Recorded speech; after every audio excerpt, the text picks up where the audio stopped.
자연과 어우러진 전통 건축물 서원인데요. 조선시대 각 지방의 학자들이 뜻을 모아 세운 사립학교입니다. 서원은 존경하는 스승의 학문과 사상을 기리고 우수한 인재를 양성하는 역할을 했습니다.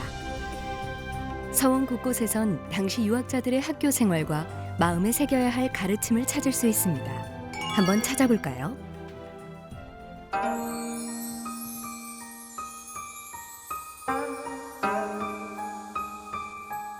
낮은 지붕이 맞이하는 서원의 입구.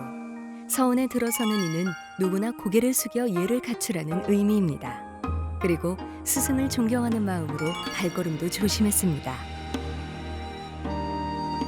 서원 건축을 자세히 들여다보면 서원의 생활 규칙을 만나볼 수 있는데요. 유학을 배우고 실천하는 공간임을 나타냅니다. 수업은 어떻게 진행됐을까요? 유생들이 공부하는 교재는 소학과 사서삼경이 주를 이뤘는데요. 혼자서 유학 관련 서적을 공부하는 개별학습과 스승과 함께하는 공동학습이 병행됐습니다. 강당에선 먼저 유생이 평소 외우고 공부한 것을 소리 높여 설명하고 다른 유생들과 토론을 했습니다. 그 다음 스승이 평을 하는 방식이었는데요. 내용을 외우지 못하거나 설명하지 못하면 낙제를 받았습니다. 당시에도 유생들의 평가는 성적표가 있었는데요. 서원마다 표시하는 방법이 각각 달랐습니다. 소수서원의 성적표를 보면 통과를 뜻하는 순, 낙제인 불로 표시되어 있습니다. 팔불출이란 말이 있는데 서원에서 불 성적을 8개나 받을 정도면 퇴학이나 다름없는 성적입니다. 그래서 팔불출은 어리석은 사람을 가리키는 말입니다. 서원의 중요한 역할 중 하나는 제사인데요. 사당에 모신 선현의 가르침을 본받고 지키라는 의미가 담겨 있습니다. 매년 봄과 가을에 지내며 지역이나 학파에 따라 제사의 형식과 모습은 차이를 보입니다. 서원의 제사상엔 밥과 국, 수저가 올라가지 않습니다. 대신 생고기와 생쌀같이 가공하지 않은 날 것 그대로가 올라갑니다. 서원에는 지금의 규칙과 같은 내부 규칙이 있었는데요. 제사를 정성껏 모시는 내용을 비롯해 유생들이 존경과 예를 다해 생활하는 내용이 주를 이룹니다. 서원에 심어진 나무에도 특별한 의미가 있습니다. 공자가 은행나무 아래에서 제자들을 가르쳤다고 해서 향교나 서원에 은행나무를 심었습니다. 그리고 배롱나무인데요. 나무 껍질 없이 매끈한 몸매를 하고 있는 모습이 청렴결백한 선비를 상징합니다.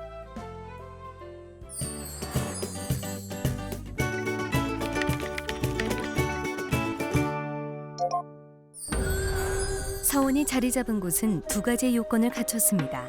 스승이 학문을 펼친 곳이나 스승의 고향 같은 연고지를 선택했고 공부에만 집중할 수 있도록 산수가 뛰어나고 조용한 곳에 위치했습니다.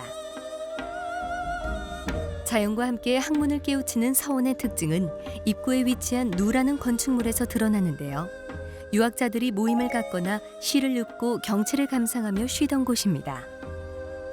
서원은 지방에서 학문을 닦던 문인이자 학자인 사림이 설립했습니다. 그래서 스승을 기리는 목적과 유학자를 키워내는 목적이 중요했습니다.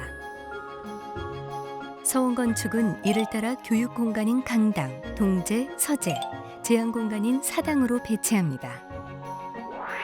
대부분의 서원은 차이는 있지만 비슷한 배치와 건물 구조를 보이며 일관된 건축 형식을 지키고 있습니다.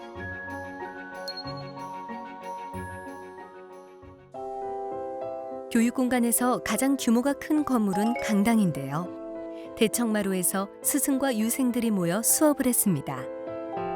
여기에 앉아 정면을 보면 서원 앞에 펼쳐진 멋진 풍경이 한눈에 들어옵니다. 동제와 서제는 유생들이 잠을 자고 공부하던 공간입니다. 서원의 건물을 보면 크거나 화려하지 않고 절제되고 단아한 멋이 있다는 걸 알 수 있습니다. 사당은 문과 담을 쌓아 별도의 공간으로 구분했는데 신성한 곳이란 뜻입니다.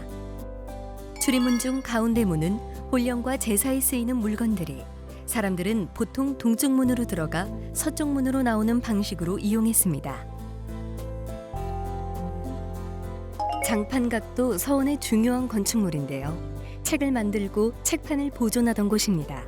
이로써 지역사회에서 지식문화의 중심지 역할을 했습니다. 서원은 각 건물의 이름을 눈여겨봐야 합니다. 보통 옛 문헌에서 글귀를 따서 지었는데요. 유생들을 위한 가르침과 배움의 길을 강조하고 있습니다. 전국 각지에 서원이 생기면서 국가는 서원에 현판과 땅, 노비 등을 내렸는데요. 이것이 바로 사액서원입니다. 서원이 인정받으며 우수한 인재가 배출되자 많은 유생들이 서원을 찾게 되는데요. 최초의 서원인 소수서원을 거쳐간 인원만 해도 4천여 명에 이른다고 합니다. 그러나 서원은 시간이 흐르며 본연의 기능보다는 학파나 당파의 중심이 되면서 부패하기 시작합니다. 결국 조선 후기 수백여 개에 이르렀던 서원은 흥선대원군의 서원 철폐령으로 사후를 포함해 47개만이 남게 됐습니다. 서원은 조선시대 유학을 가르치고 인재를 배출하던 교육기관의 전통이 그대로 살아있는 공간입니다. 건축물의 뜻깊은 의미를 담고 생활 속에서 가르침을 실천하고자 노력한 선조들의 노력을 만날 수 있습니다.